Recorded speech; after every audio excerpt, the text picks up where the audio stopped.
All right, so this is a bedpan deal, care nursing home. First question we asked was, why is the seller motivated? The seller is unwell himself, 70 years old, just got divorced. Oldest daughter has been diagnosed with some kind of brain tumor, needs to take care of her, and also wants to retire and move to Spain. So we think he's pretty motivated. Second question we asked was whether or not he's open to seller financing, so money over time. He said that, or what we agreed was, he would agree to part of the purchase price up front, part of the purchase price over time. So we're not doing 100% owner financing, we're financing part of it up front and part of it over time. And then the next question, or what we should have done, I suppose, in the background before we ever got to this stage, is to say to the banks, what are you willing to lend in the bedpan industry? The answer... Bedpan, just to clarify, is the lowest end of assisted living.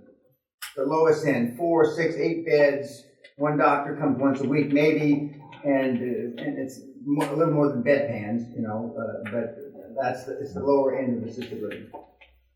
So from the banks, we found out the banks lend from 2 to 6 times EBITDA, that's debt to EBITDA.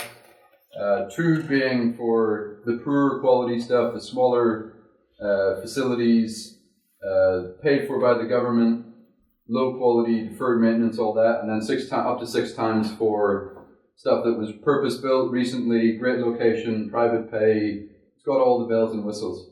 So 2 on the shitty end, 6 on the more luxury end. Next thing we needed to do was value the business. And in order to value the business, we need to figure out what the EBITDA is. Because in this industry, all the businesses are valued as a multiple of EBITDA. So to figure out the EBITDA, we first go to profit and loss, or sometimes it'll be called the income statement.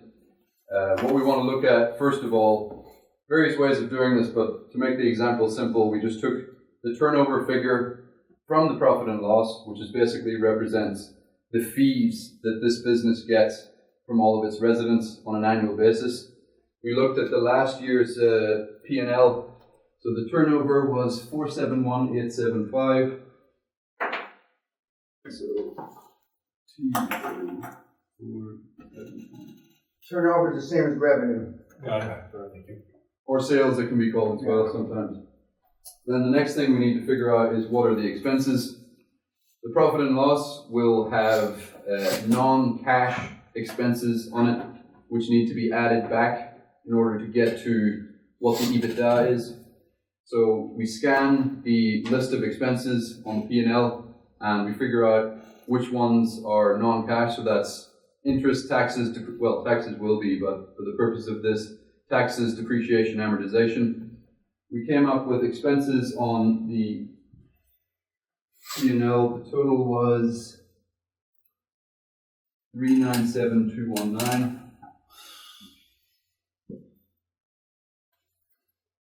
Then we had to subtract from that some depreciation, which was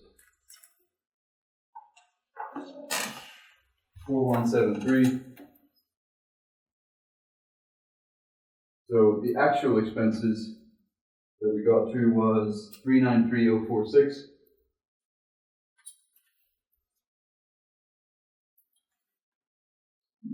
So everyone can see that. So EBITDA in this case then is going to be the turnover less our adjusted expenses to remove the non-cash items. So EBITDA is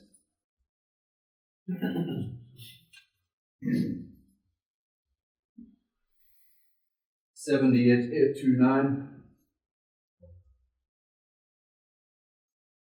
So in this industry, the EBITDA multiple varies quite a bit, but typically what you're going to see is that the high-end stuff that's been built recently, there tends to be less motivated sellers in that area than there are in the shitty end of the continuum, where it's someone who's run something for 20, 30 years, converted building rather than purpose-built, etc., etc. So we're not going to be too generous on the valuation.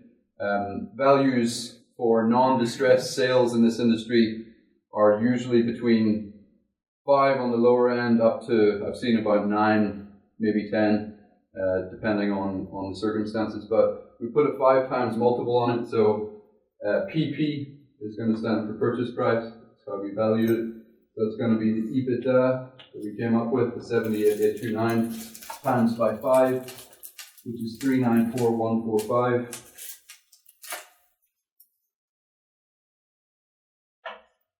So that's how much we're going to pay the seller in total. We'd agreed with the seller that we're going to pay them 40% of that number on day one, and then 60% over the next 5 years. So the next thing to figure out was how much do we owe that person day one. So that's going to be purchase price multiplied by 0.4.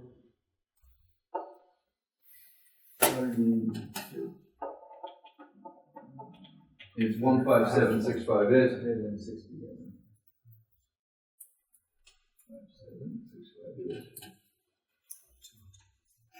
So just as a check now, we want to go back and say, does this fit into the parameters that the bank told us that they're willing to lend?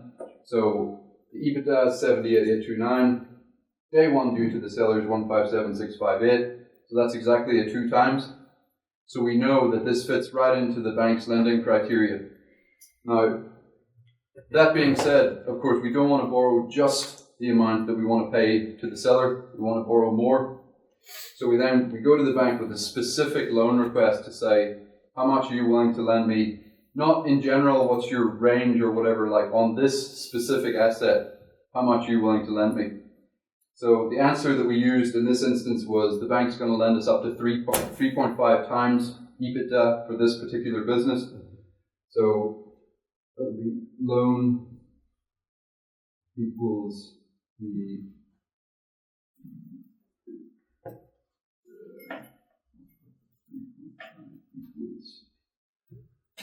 equals 275,902. In our particular example, we also came up with we need an extra 20 grand of working capital on top of that to do some repairs or whatever. So I'll say plus WC equals working capital 20. So total loan then is 295,902. So the other thing to show then is once we paid the seller what we owe on day one, which is 157,658, once we've subtracted that out from how much we borrowed day one, that tells us how much cash we have on account left over to use as working capital or to do whatever we want with it. So pay ourselves. So that's 138,244. So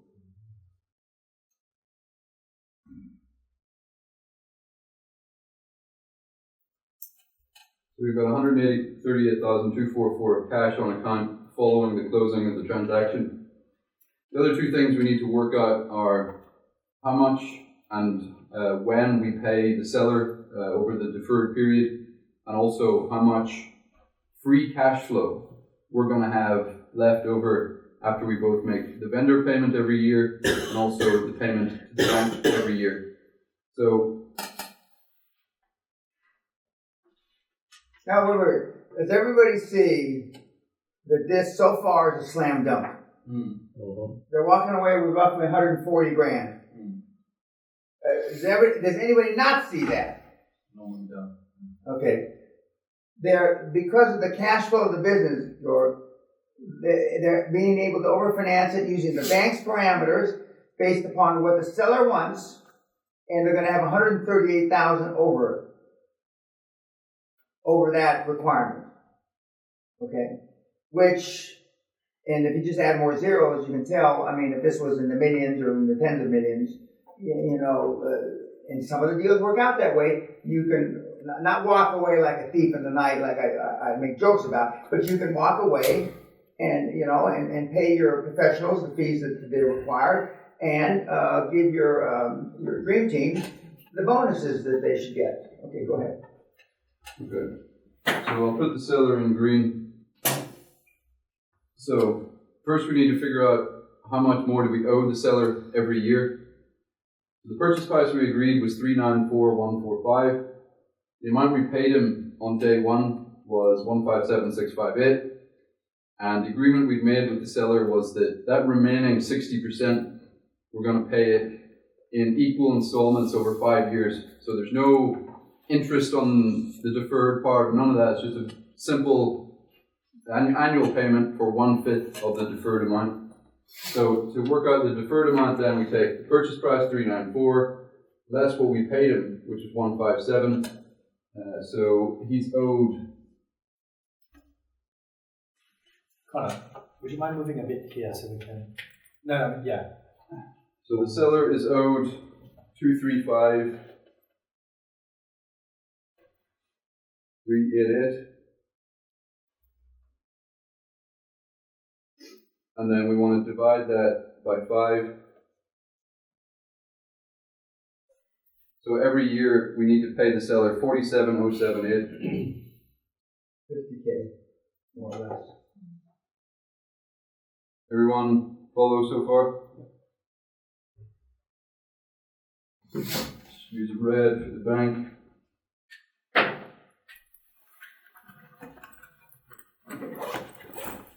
So we went into the bank, got a loan, and the parameters on which we got the loan were, it was going to be a 5-year term, and it was going to be a balloon payment, interest only. So what that basically means is we're going to borrow an amount day one, we don't pay any of the principal back, we don't reduce the loan balance at all, we just pay the interest every year to keep the loan current, and then at the end of the 5 years we owe the full amount back to the bank. So to work out how much we borrowed, that's the 3.5 times the bank said they would lend us, plus the extra 20K of working capital that we asked for. So our loan from the bank on day one is 295,902. Then the bank told us, we're not going to get into what's the base rate, what was the spread or margin or anything like that. The bank just told us all-in rate for this loan is 5%. So I'm taking 5% interest on 295,902. So every year we need to pay the bank 14,795.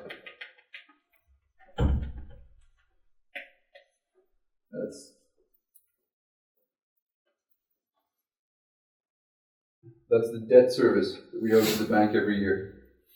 The final thing we wanted to show was how much each year do we have in free cash flow after we purchase the business. So to do that, we don't assume any growth or anything like that in EBITDA. We just take the EBITDA 78,829. That's what we start out with. We have to pay the bank first before the seller because they have the first charge. So we then pay them their 14,795. And then the second payment we need to make is to the seller. It's 47,078. I don't have the precise number, but if you look at it quickly, 78,000 is more than the sum of 47 and 14, so we know we've got more than enough. 62,000, so there's $15,000 or $16,000 over. And that's how it's supposed to work. Any questions on that? What are you going to do once the loan comes due? Are you going to refinance it at 5 years, or? You can refinance it with the same bank, with a different bank. It can be part of a different facility. Like if this was your first acquisition and you're doing the second one, you may want to move bank. Whatever, it's up to you. You can prepay early, but at the end of that 5-year period, the full amount needs to be refinanced. And you always give the bank that brought you to the dance the first shot at it, but they may not give you the best deal. So then you tell them that you're dealing with 2 or 3 other banks, and so whichever you're going to get the best deal from is where you refinance it, and making sure that there's no prepayment penalties that I talked about in the regular seminar, and there's no covenants that restrict you from refinancing, and they're doing them all day long.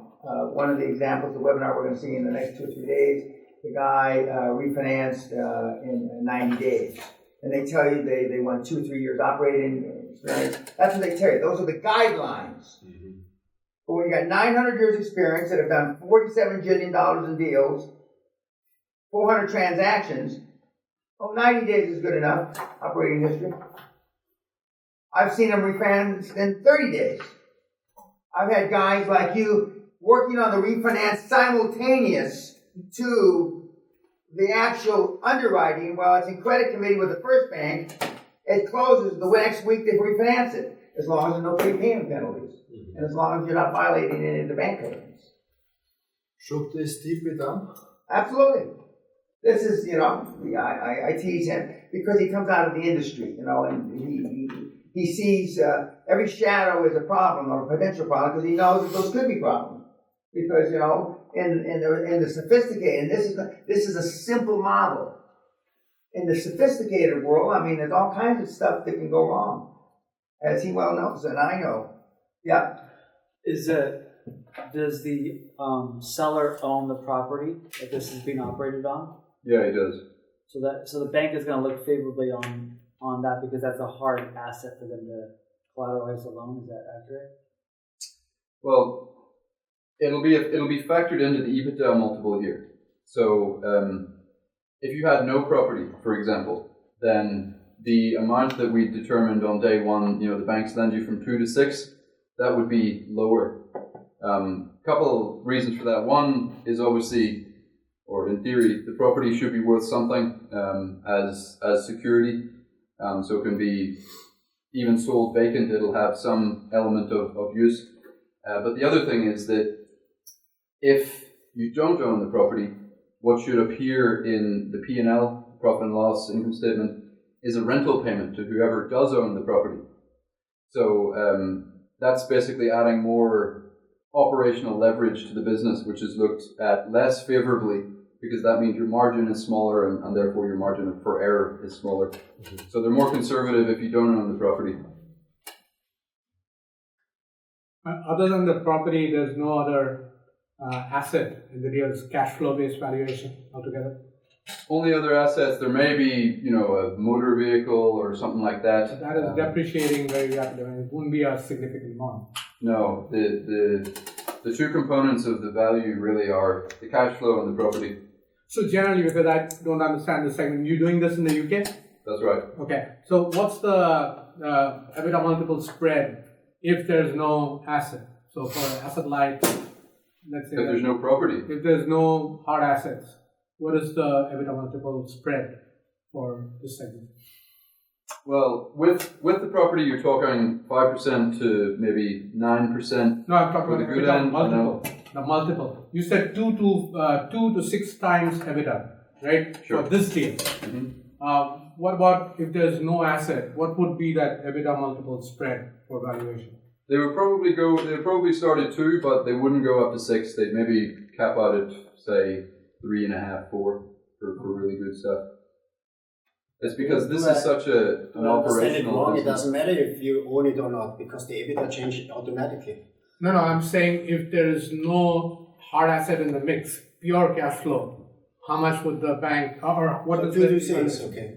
2 to 5, 2 to 4. 2 to 4. Yeah. And the reason for that, Marcus is right in that EBITDA does get reduced because you're making a rental payment. Mm-hmm. But the other element of that is that there's no residual value. If everything goes wrong, you're just left holding smoke as opposed to holding the property as they see it. What's the value of the property? I don't know, but it doesn't matter. In this industry, it's just EBITDA multiple. And here the bank is happy that you don't have any cash in the business as such, right? It seems to be. Can you increase the revenue? You could do, yeah. How much? That's all operational side though. That's not structuring the deal.